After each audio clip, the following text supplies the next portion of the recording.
Assalamualaikum warahmatullahi wabarakatuh. Apa kabar Anda semuanya? Semoga dalam keadaan sehat sehingga dapat mengikuti pembelajaran kita hari ini. Hari ini adalah sesi 12, yaitu uji one way ANOVA dengan SPSS. Sebelum praktek, kita bahas dulu uji ANOVA. Uji ANOVA ini disebut juga dengan uji F. Ada dua ya uji ANOVA. Yang pertama adalah one way ANOVA atau uji ANOVA satu faktor. Yang kedua adalah two way ANOVA atau uji ANOVA dua faktor. Nama lain uji ANOVA disebut juga sebagai analisis varian atau analisis of varian atau disebut juga dengan uji F. Uji ANOVA termasuk uji parametrik. Nah, sebelumnya kita sudah bahas ya, yaitu perbedaan uji parametrik dan non-parametrik, di mana uji parametrik ini harus memenuhi asumsi normalitas. Uji one way ANOVA bertujuan untuk yaitu mengetahui perbedaan min kelompok yang lebih dari 2 atau menganalisis beda lebih dari 2 min. Jadi, Anda semuanya bisa dibedakan ya antara uji one way ANOVA dengan independen maupun dependent sample t-test. Karena di sini perbedaan mendasarnya adalah kelompoknya itu lebih dari 2. Bagaimana dengan syarat asumsi yang harus dipenuhi? Yang pertama adalah data berdistribusi normal atau simetris. Kenapa? Karena memang uji ANOVA adalah uji parametrik. Yang kedua, sampelnya harus independen. Berarti sampelnya atau kategorinya harus independen. Berarti datanya itu tidak tergantung ya antara kelompok 1, kelompok 2, kelompok 3, kelompok 4, dan sebagainya. Yang ketiga, variannya harus homogen atau sama. Yang keempat, jenis data yang dihubungkan adalah numerik dengan kategoriknya lebih dari 2 kelompok. Jadi, Anda semuanya, kita sudah bisa membedakan antara perbedaan uji independen dengan uji ANOVA. Jadi untuk uji independen itu kelompoknya hanya 2, sedangkan uji ANOVA kelompoknya sudah lebih dari 2. Contoh pertanyaan penelitian uji one way ANOVA. Misalnya teman-teman ingin menjawab pertanyaan, apakah ada perbedaan min atau rata-rata berat badan bayi untuk daerah Bekasi, Bogor, dan Tangerang?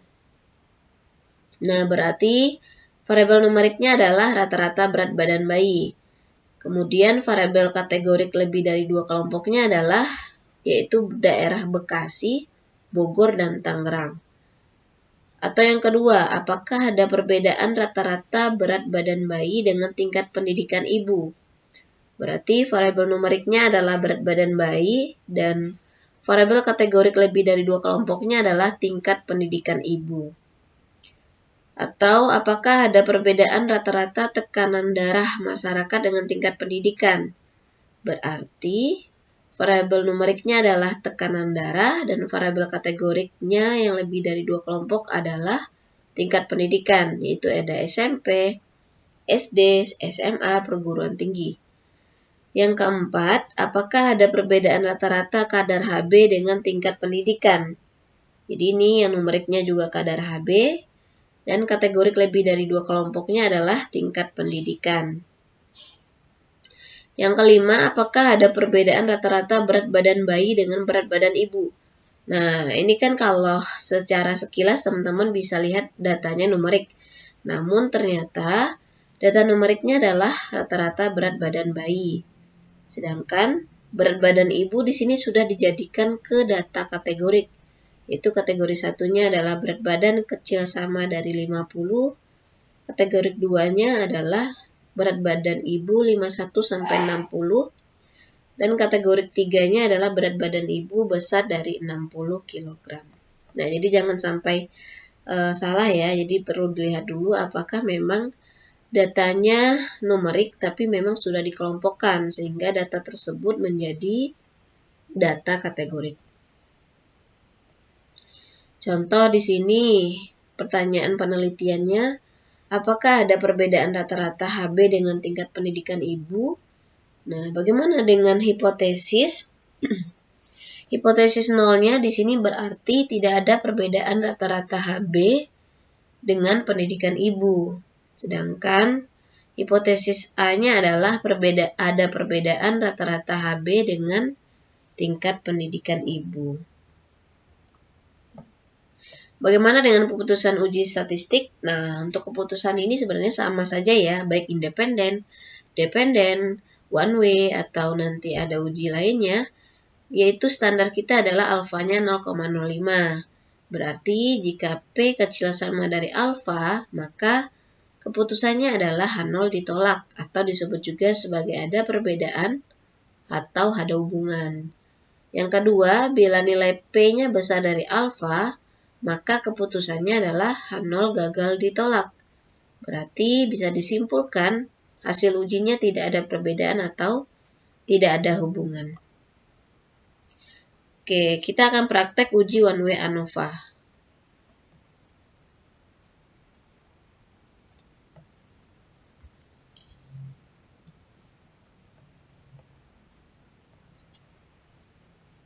Nah, di sini saya sudah memiliki data ya. Teman-teman bisa lihat. Jadi data numeriknya adalah HB dan data kategoriknya adalah pendidikan. Di sini pendidikannya itu lebih dari 2 kelompok, yaitu SD, SMP, SMA, dan perguruan tinggi. Jadi kelompok pendidikannya adalah ada 4. Nah, kita harus memenuhi asumsi terlebih dahulu sebelum melakukan uji ANOVA. Asumsinya apa saja? Yang pertama adalah datanya berdistribusi normal. Berarti kita harus uji normalitas ya, yaitu analyze, deskriptif, statistik, explore. Di sini berarti HB ya, yang diuji normalitas. Plotnya, normality-nya di checklist. Box plotnya non, deskriptifnya bisa di unchecklist ya. Continue. Ini bisa pilih plot. Oke.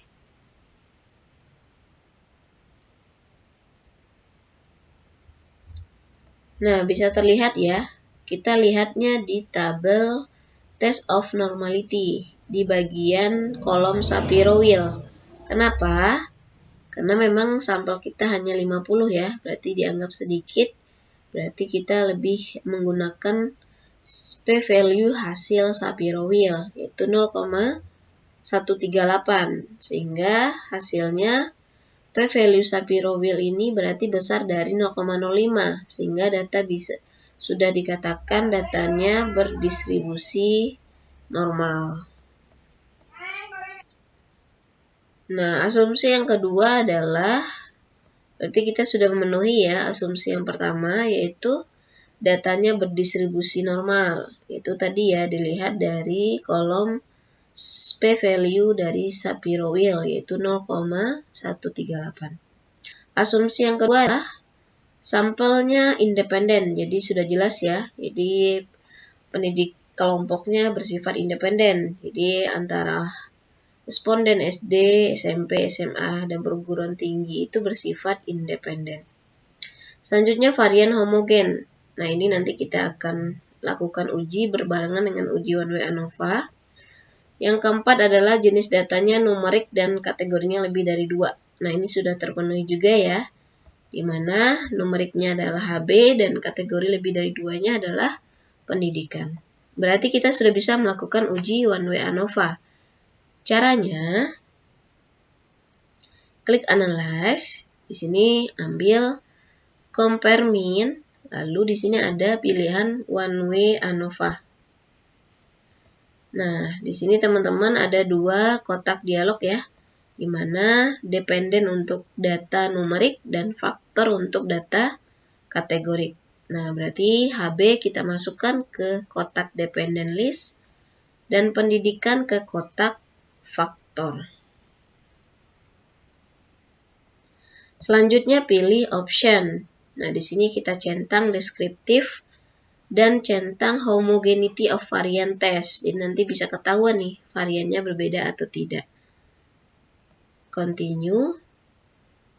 Lalu pilih post hoc. Di sini kita ambil adalah Bonferroni. Selanjutnya continue. Lalu oke.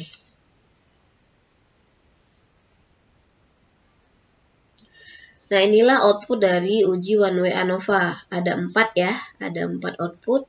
Ada deskriptif, ada test of homogeneity, ada ANOVA, dan hasil post hoc.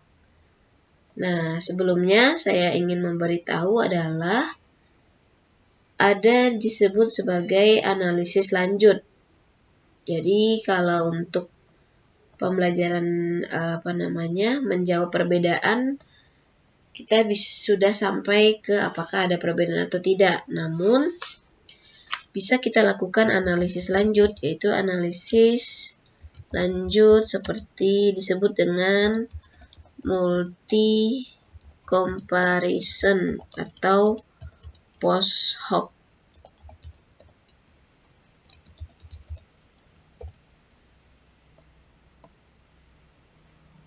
Nah, analisis ini bertujuan untuk mengetahui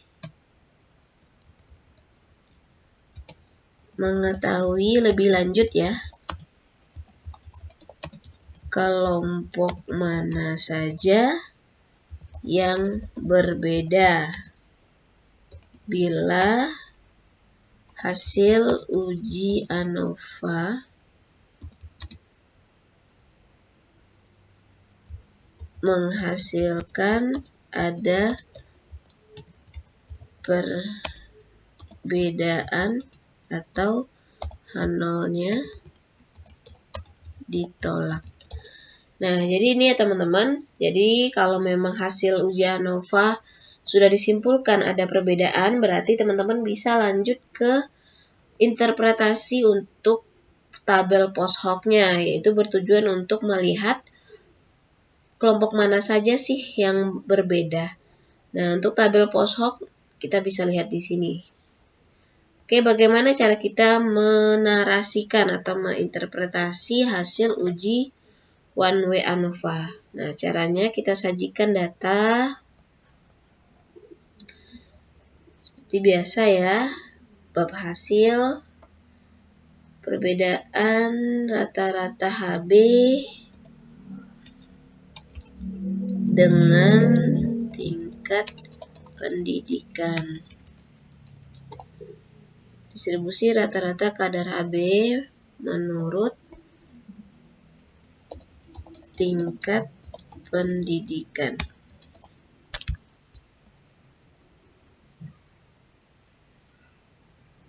Oke.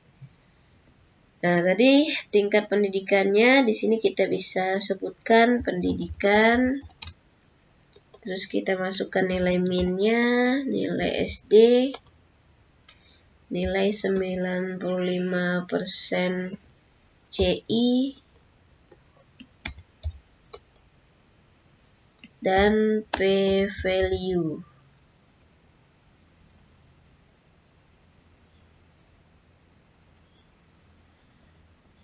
Ini bisa N ya. Jadi tadi kelompoknya ada 4, sehingga kita membutuhkan 4 baris. Ini tambahkan lagi. SD, SMP, SMA, dan perguruan tinggi. Nah, untuk nilai min kita ambil pada hasil deskriptif. Kita centang saja ya, copy.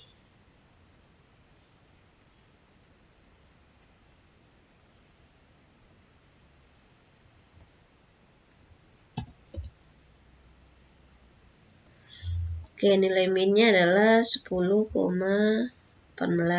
untuk SD, SMP 12, SMA 12,91, perguruan tinggi 14,47. Standar deviasinya SD 0,8, 1,342, 1,044, 1,179. 95% CI-nya dilihat dari ini ya, 95% CI yaitu lower sampai dengan upper. Berarti penulisannya adalah 9,59 sampai dengan 10,77. 11,10 sampai dengan 12,90. 12,21 sampai dengan 13,61. 13,86 sampai 15,08. Dan untuk N-nya tidak usah saja ya. Sampai p-value saja kita sajikan.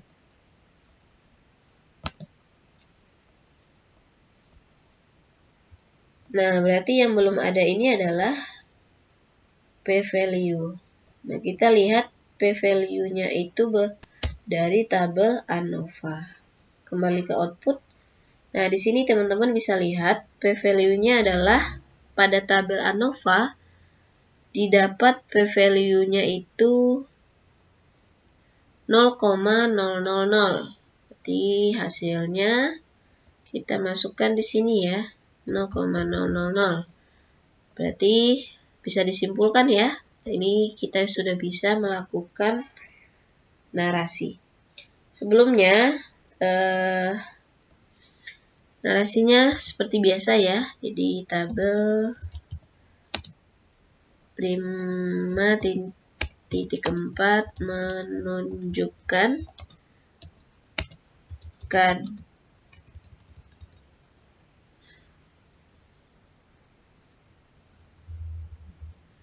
rata-rata kadar Hb pada ibu ya tadi.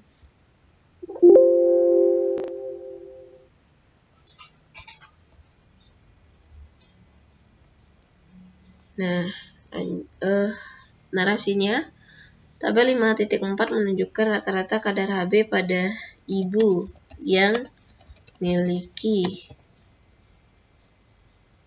pendidikan SD adalah 10,18 dengan standar deviasi 0,874. Pada ibu yang memiliki pendidikan SMP rata-rata kadar Hb adalah 12,00 dengan SD 1,342.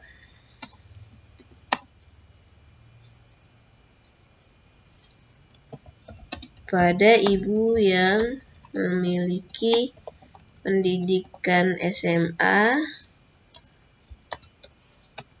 rata-rata kadar Hb-nya adalah 12,91. Pada ibu yang memiliki pendidikan perguruan tinggi rata-rata kadar Hb-nya adalah 14,47 dengan SD 1,179. Oke, jadi nanti Anda semuanya bisa rapikan ya kalimatnya. Bisa juga disamakan rata-rata kadar Hb pada ibu yang memiliki pendidikan SD adalah 10,18 atau rata-rata pada ibu yang SMP adalah 12. Ini nanti bisa disesuaikan.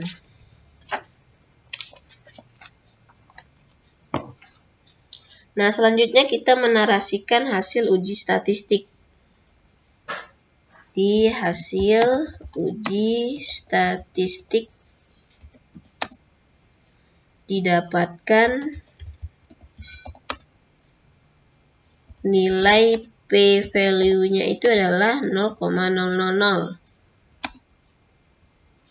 Sehingga dapat diartikan ya,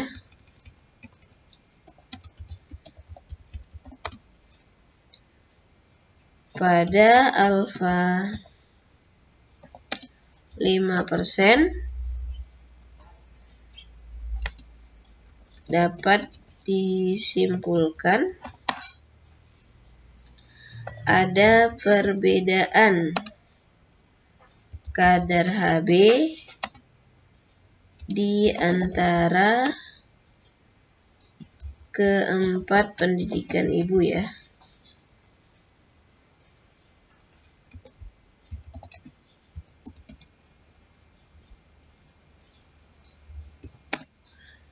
Oke, karena ini p-value-nya kecil dari 0,05 sehingga H0-nya ditolak dan berarti ada hubungan yang signifikan.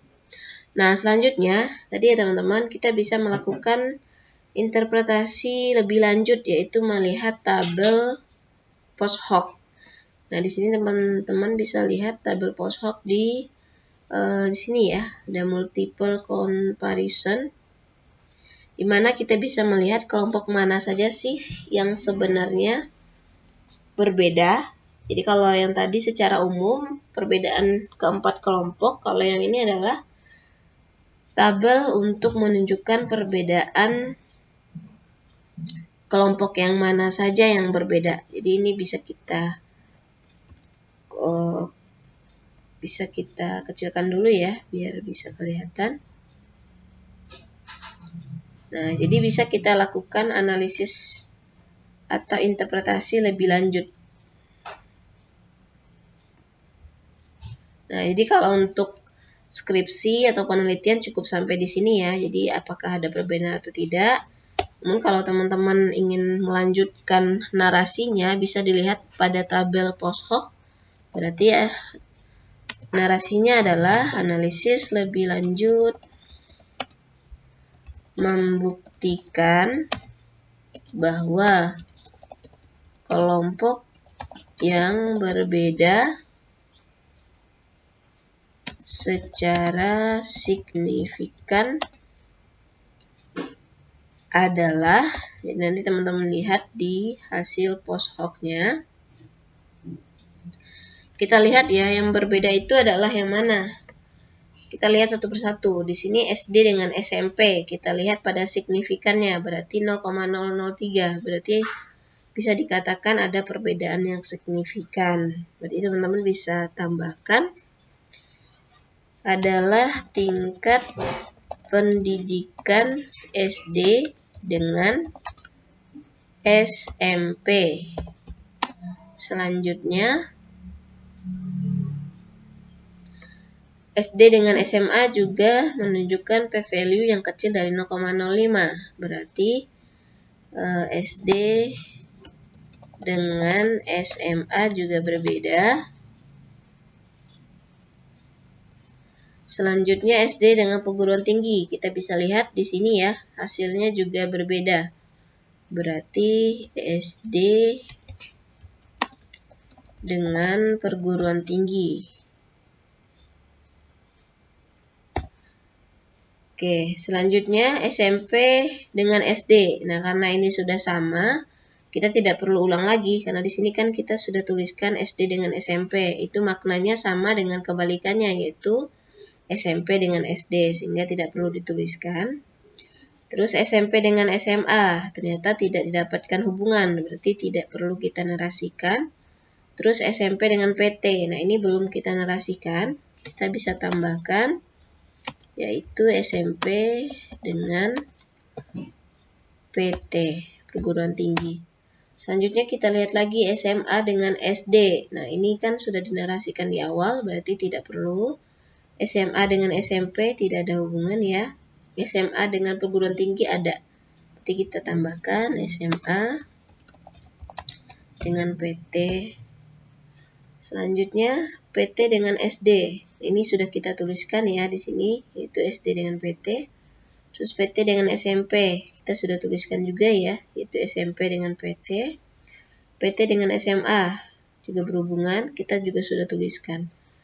Nah, ini kita bisa tuliskan ya dalam kurungnya P-nya kecil dari 0,05.